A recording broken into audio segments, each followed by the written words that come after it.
Hujjatsiz bermayapsiz. Bitta kamarga hujjat so'ramang, komanda. Aka, bitta remen akani ichgan bilan ham gap talashasizlarmi? Ijtimoiy tarmoqlarda yana katta shov-shuv ko'tarildi. Durdona Qurbonova atrofida bo'layotgan voqealar kechadan beri eng ko'p muhokama qilinayotgan mavzulardan biriga aylandi. Kechasi tarqalgan videolarda uning GAI xodimlari bilan keskin tortishayotgani aks etgani aytilmoqda.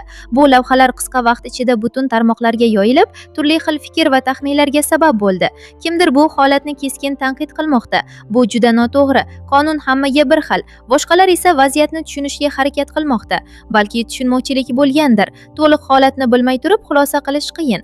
Ammo aynan shu videolardan keyin yana bir savol hammada paydo bo'ldi. Durdona 15 sutkaga qamandimi?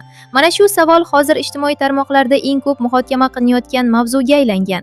Hech kim aniq javobni bilmayapti. Lekin gap so'zlar tobora kuchayib bormoqda.